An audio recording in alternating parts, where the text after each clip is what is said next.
one hand, everyone waits until we can move again. Hello, everybody. Kalpar again, reappearing sort of briefly, I guess. And so in this video, I am going to talk about the Cincinnati Subway. As I sort of mentioned in an earlier video, I had been thinking about making a video about this topic. Now, if you come to Cincinnati today in 2014, or whenever you're watching this video in the future, I guess, or the past, hello, time travelers.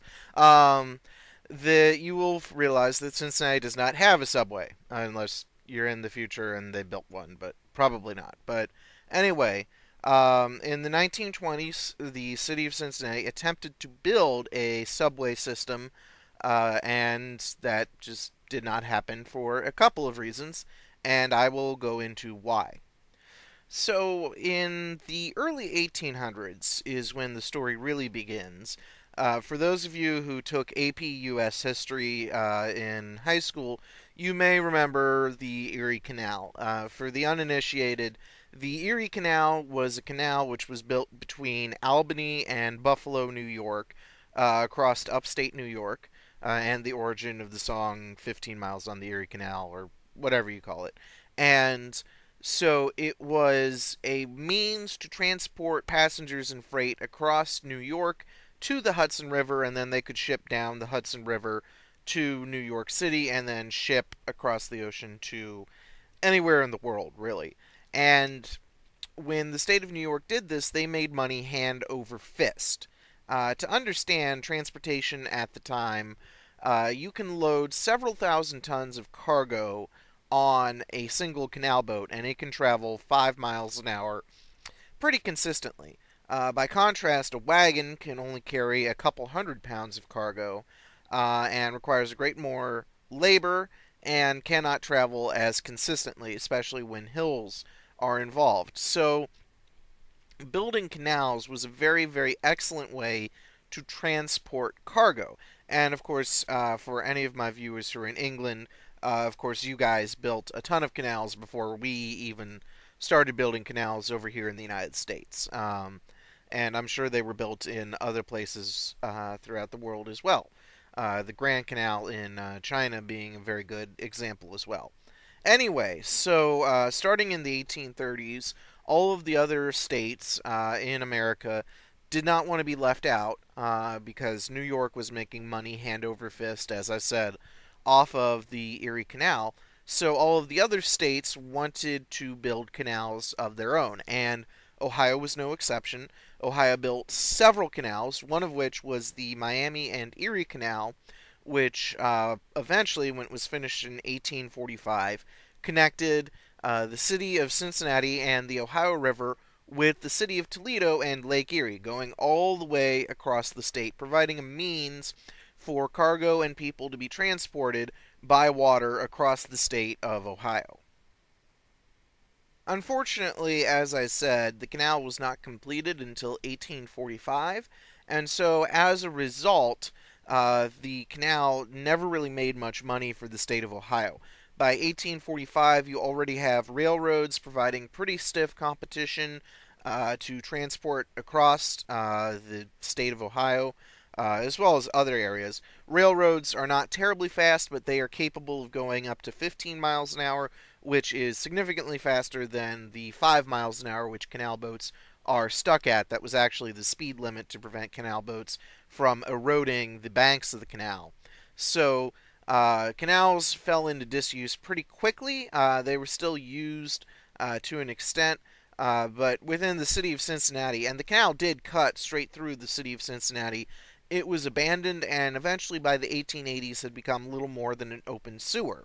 Obviously, you don't want an open sewer right in the middle of your city. You have dead animals. It's a breeder for disease, cholera, typhus, yellow fever, stuff like that. So there was a very big push among the citizens of Cincinnati to get rid of the canal because it had become this eyesore and was this source of disease and pestilence within downtown Cincinnati. The plan, even as early as the 1880s, was a recommendation that they drain the canal bed dig a railroad tunnel underneath it, allowing railroads to easily access the inner city, and then pave it over with a pedestrian-friendly boulevard. As with anything in Cincinnati, it of course took us 30 years to reach a decision on it, but by 1916, the voters of the city of Cincinnati approved $6 million in bonds for the construction of a rapid transit system in the city of Cincinnati using part of the old canal bed, especially downtown. Now, it's not exactly a subway per se, was the original plan. Most of it was actually above ground, and it was using interurban cars. It was a means for interurban cars to come within downtown Cincinnati. Now, to explain and expand upon that, interurbans are this really cool thing we had for about 30 years, from about 1890 to 1920 or so.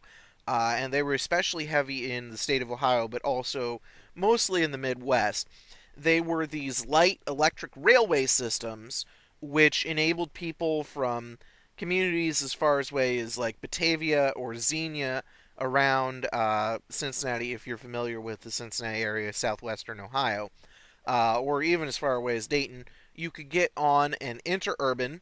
You could head down to Cincinnati and then see a movie, go to a play, get some dinner, do some shopping, and then head back home on the interurban. And then we got rid of them because of cars, but that's how the world goes. But the problem with the interurbans was that they could not actually go straight to downtown Cincinnati because of the Cincinnati Street Railway Company. The Cincinnati streetcar system used a gauge which was slightly wider than the interurbans. For those of you that don't know, gauge is the width between the two rails on any system of rail transportation. Standard gauge, for whatever reason, is 4 feet 8.5 inches. Do not ask me why. It was just sort of arbitrarily decided this is going to be 4 feet 8.5 inches. This is going to be the standard. And interurbans use standard gauge. However, the Cincinnati streetcars used a wider gauge of 5 feet 2.5 inches. So that meant that the interurbans could not use the same tracks and could not head downtown directly. So people would have to get off outside downtown, transfer to a streetcar, and then head downtown. Obviously, this is a lot of inconvenience. It's not fun for people. So the goal of the rapid transit system was to provide a loop for interurbans to get directly downtown and allow people from especially surrounding areas to get downtown, as well as to provide an alternative to transportation within the city of Cincinnati. As I said, the voters of Cincinnati approved a $6 million bond issue in 1916 to finance the construction of this rapid transit loop, or what we would call today the subway system. However, the United States entered World War I in 1917, and so as a result, municipalities such as the city of Cincinnati were not allowed, as part of the U.S.'s preparations for the war effort, to issue bonds. So the city of Cincinnati could not raise the necessary money to begin construction, so construction got put on hold until after the war. After the war, the city is able to raise the $6 million. However, the $6 million now buys half as much Subway as it did. Unfortunately, post-war inflation had increased the costs, and specifically the costs of both steel and concrete, materials which were very important to the construction of the subway, had doubled. So your $6 million now buys half as much Subway. They had originally planned on a 16-mile loop heading up along the Mill Creek Valley before heading over to Bond Hill, Norwood, and then eventually Oakley, and then heading back downtown along the side of Mount Adams. However, they were not able to get as much done, so they decided to work on at least the western half of the loop, and then, as money came in, try to finish the rest of the subway system. So construction finally began in 1920. They drained the canal and then excavated underneath it because the canal was only about 6 feet deep, so they had to dig underneath and then put in the subway tunnels and then pave it over, and that became Central Parkway. So if you're familiar with downtown Cincinnati. Central Parkway today is where the old canal bed used to be, right in downtown Cincinnati. Construction continues right up until 1925. So they are working on the subway system, tunnels get built, stations get built, other parts of the system, right of ways are purchased, it's graded, it's prepared for track. So they ultimately do get 11 miles completed per se by 1925. And then in 1925, the money runs out. However, as I said, per se, they had graded, prepared everything. There was 11 miles ready for track. The problem was that they hadn't put any track down. So they were nowhere ready to be finished, nowhere ready to start operations in the subway system. So they came to City Hall and asked for another $6 million, which is what they estimated would be necessary to complete the subway system. Unfortunately, in 1925, there was a city election in Cincinnati, which resulted in a shift in city politics. Specifically, Murray Seasongood was elected to the office of mayor. Now, Murray Seasongood, for those of you that don't know Cincinnati history, Cincinnati political history, and that's pretty much everyone, so I don't blame you. Murray Seasongood was a Chartist, which meant that he wanted to reform city government. Previously, as early as the 1870s, really, city government was dominated by the political machine, the Republican political machine, specifically of George Cox. George Cox was the political boss in Cincinnati for a number of years. He had died actually in 1916, but his Confederates, his cronies, were still in charge of the local scene well after his death, up until 1925, although there is a brief period where a reformer gets elected to office in 1916 to 1919. That's a different story. I won't go into that. But the thing to take away from this is that Seasongood hated the subway system. He saw it as a example of the corrupt cronyism, the wasteful spending of boss politics, so he didn't want to have anything to do with it. So Seasongood refused to raise any more money for the subway. He blocked any attempts to finish it, and so this fight continues in City Hall from 1926 up until 1929. And of course, 1929, you have the stock market crash, you go into the Great Depression, and the result is that people, there is no money to be had. You can't raise the money because of the Depression. There is no money to be had to finish the subway, so the project gets more or less abandoned. And so, as the years go by, throughout the Great Depression, there isn't really money to finish the subway system, and, there were a lot of other construction projects going on in Cincinnati. For example, Carew Tower and Union Terminal.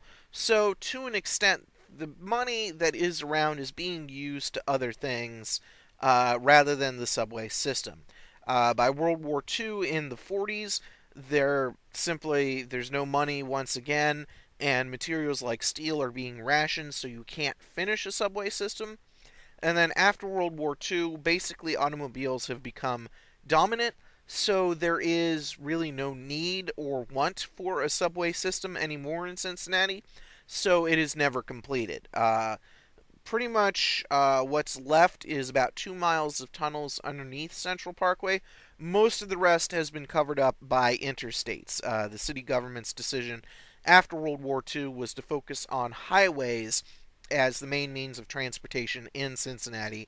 And so that's probably why we are so terribly car dependent in this city, is because there was a conscious decision after World War II to focus more on car transportation rather than in any other means of transportation. And then, so that's basically why the subway never came to be. There is, of course, a very common myth that the cars for the subway system were too large when they purchased them. As entertaining and believable as that is simply not true. As I mentioned, they had never put a single rail down anywhere in the system, so they were in no position to begin soliciting bids on subway cars, much less purchasing them. However, in my sort of research, I have found that someone recommended that they move the Cincinnati streetcars which were around until 1951, down into the tunnels. And that may be the origin of the myth because the streetcars and the tunnels not being built for each other would not fit. So that may be the origin of that particular myth. Uh, we did manage to get some use out of the subway system. Currently, there is a water main as well as some fiber optic cables that run through part of the system, but as a means of transportation, the subway system has never been used. As of right now, in 2014, we are working in Cincinnati in building a new streetcar system. All of Cincinnati streetcars were torn up in 1951, so I don't know. There may be another change in city government, which may prevent it. There has been a lot of fighting in Cincinnati over this streetcar system, one way or the other. But we'll see. In theory, it will be finished by September of 2016. I make no promises because I'm not in charge of it. Anyway, as far as I know, there are no plans currently or in the future to incorporate the subway system into the new streetcar system, so it looks like, aside from the utilities, the subway tunnels will remain unused into the future. Uh, Otherwise, that's unfortunately it. The story of the Cincinnati Subway. There is, through the Cincinnati Museum Center, there is a heritage program tour, which I believe it's every May. They go down into the tunnels. Um, that's the only legal way to go down in the tunnels. Please do not go in there. Don't try to break in there because that's a great way to get tetanus or possibly get in a fight with a hobo. Neither of which I would recommend. Um, but yeah, there's subway tunnels underneath Central Parkway. Who knew? All right, so that's pretty much everything I had. I will, I guess, try to come up with a new idea, but otherwise, I'll make videos when the time and inclination intersect. So I'll see you next time, I guess.